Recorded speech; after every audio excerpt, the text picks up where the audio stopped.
Hi, welcome back to Tendoc Talks About the Power Rangers role-playing game. I believe this is part 8. I want to talk about power builds.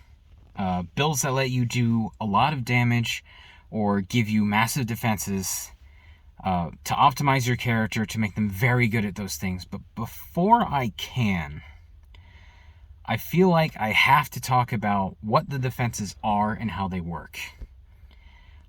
I also want to talk to players and GMs directly about some things they should or shouldn't do to keep group harmony.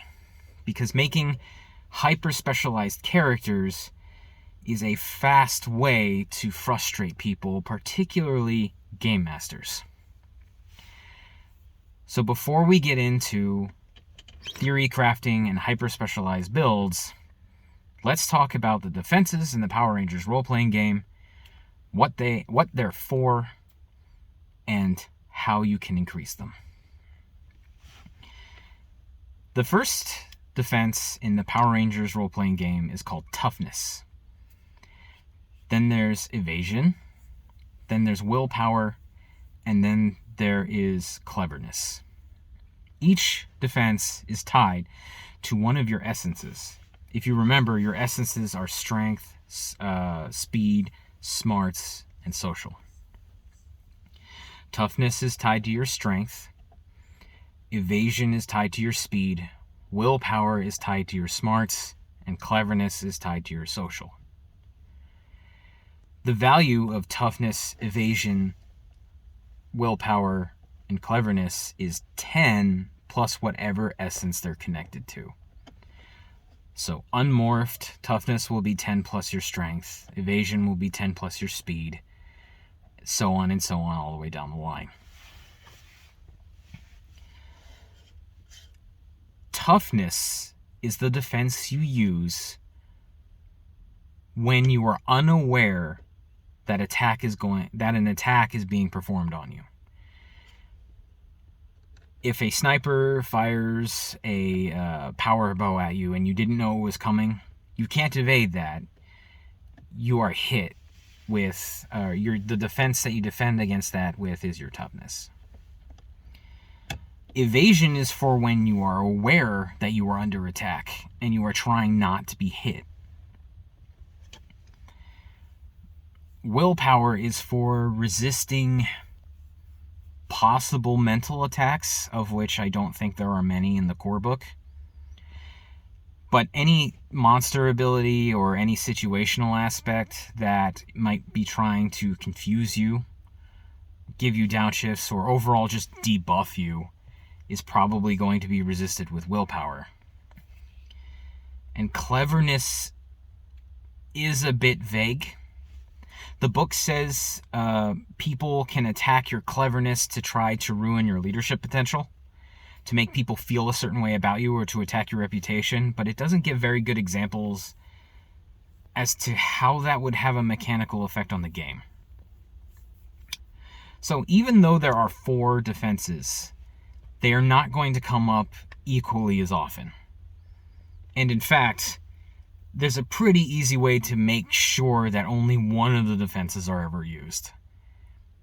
And I'll go over that in a second. When your Power Ranger morphs, they get a bonus to toughness. And the number of perks and abilities that increase toughness are far and away more plentiful than the perks and abilities that increase things like evasion or willpower or cleverness. So it's very easy to get a high amount of toughness very fast.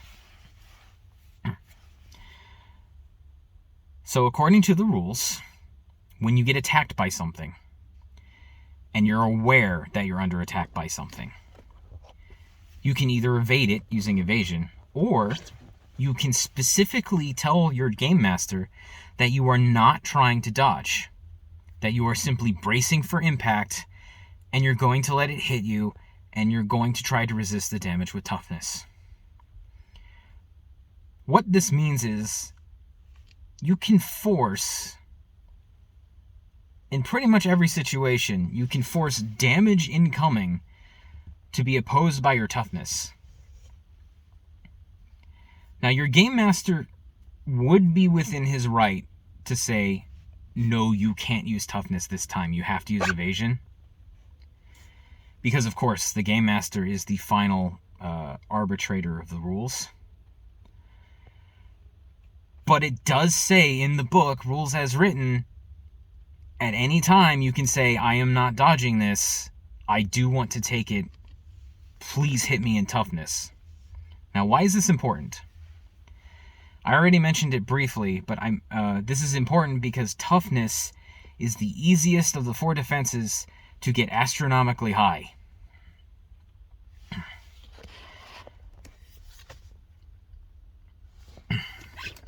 So, at any time that you're aware of an attack against you, you can either choose evasion or toughness to defend yourself.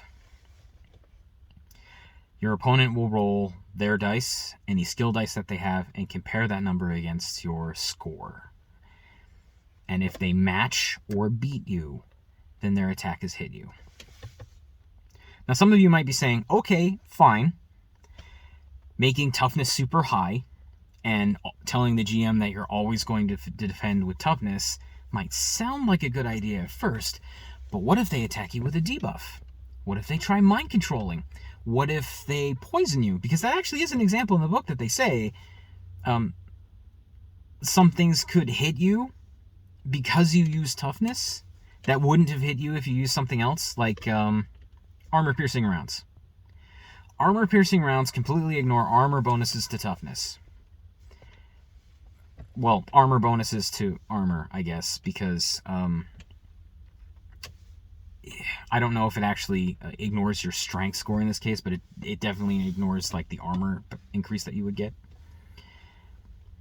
And so people are saying that, well, so you can't use toughness all the time, because what if they have armor-piercing rounds? Yeah, but if they have high toughness, then they probably have high hit points too. I mean, they didn't necessarily put points in conditioning, but you have if your toughness gets to a certain size, you probably are going to use a few of them for conditioning, and what that does is it gives you an extra hit point. So most Power Rangers have 1 or 2 hit points, but you could have as many as 8. So say you walk into this scenario with high toughness and the monster is readying their attack, and you say, I'm not going to evade this, I'm just going to take it. And the GM says, okay, and rolls his attack, and it's like, he's using an armor-piercing round, so he hits you and you take 1 damage. Okay, well, I'll just kill him before he kills me. And if you've spec'd your character so that he has a high toughness, that is a reasonable threat. You might be able to do that. Especially if you're a Red Ranger, especially if you have 1 or 2 different attack powers, you could nuke down the threat before that poison matters, before that armor-piercing rounds can do enough damage to take you out, before any of the psychological debuffs really matter. Think of it this way. Say you're in a jungle, and there's a gorilla running through. So you hide behind a tree and he doesn't notice you, and you're thinking, I'm going to get this gorilla. I'm going to take him by surprise, and I'm going to beat him. So you hide behind a tree, the gorilla passes, and you jump out, and you knock him in the back of his head with your, with a kick. Let's be generous. You kick him in the back of the head. What have you done? Not enough to take the gorilla down, and now he's going to turn around and he's going to tear you apart because you don't have anywhere near the stats he has. Even if you gave him a debuff, it's not going to matter. The difference is so extreme that he's just going to tear you limb from limb. And this is you. You're the gorilla. And the GM is that hapless bystander that decided he could sneak up on it and maybe take him down before he has a chance to use his abilities. It's probably not going to work. Because of that, I have a word of caution for players, and I have a word of caution for GMs. If you take anything else from this video, take this. Players, pay attention to your GM. When they start getting frustrated because you maxed out a defense and they're not able to hurt you, or in some cases not able to hit you. Find some time either before or after a session to talk to your GM and see how frustrated this makes them. You need to start having conversations with your GM now before your GM starts changing characters, plot lines, and enemies to specifically combat your bonus, because they will. GMs like to think that their monsters are capable, and sometimes it only takes one time for you to take down a villain before that villain has really had a chance to do something before you have incurred the wrath of the GM.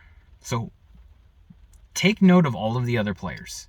Look at them, listen to them, and don't write off their complaints, because if people start mumbling about how you're so tough or so impossible to hit or do so much damage that everybody else feels worthless or the GM is getting super frustrated, the backlash is going to be big, and you're not going to have a fun time. Now, I immediately turn to GMs. GMs, do not do this. If you find that a player has hyper-stacked one of their defenses, do not go home from that session saying, this guy has a high toughness, so I'm going to make enemies that force him to take evasion damage. Don't do that. That player is having fun. He built his character that way so that this would happen, and he feels clever, and he feels powerful, and he's probably having the time of his life. Do not have the first thing you do be altering your game world so that they can't do that anymore. Talk to them. Pull them aside. Find time and tell them how frustrated it is making you. He might be willing to change. Give him the opportunity to completely respec his character. Don't make him play a new guy. Don't tell him that from now on he has to take new abilities. Give him a chance to completely remake his character, because there's the thing that you might not be realizing is your player made this character because this system is the only system that lets him make this character. So don't come out of the gate saying, well, if you want to be a power gamer, then you should go play Dungeons & Dragons 4th edition. He can't do what he did in 4th edition. This is a Power Ranger exclusive build. And maybe he wants to play a Power Ranger in this situation. So don't take it from him because you're frustrated. Give him an opportunity to respec his character. And if he doesn't want to respec his character, then roll with it. Don't counter him specifically. Let him shine. Let him do this. Now, the only caveat to this is you need to be aware of other players and whether or not they're getting frustrated. Because some players have this complex that if they're not contributing to the fight, they're not having fun. At which point, you need to talk to them too, maybe even talk to them all together. But don't go straight to making enemies that force that one particular character to take damage. That's not fun. That is player versus GM, and that always ends badly. You could lose a player, but worse, you could lose a friend. Don't do this. Communicate. Players, communicate with your GM. If you know you have an overpowered character, get ahead of this. Talk to your GM. If he looks like he's getting frustrated, talk to him. Make sure he knows you're having fun. And GMs, don't punish the player without talking to them first. Talk to them. Come to an agreement. And if everybody's having fun, leave it alone. Stay tuned for more.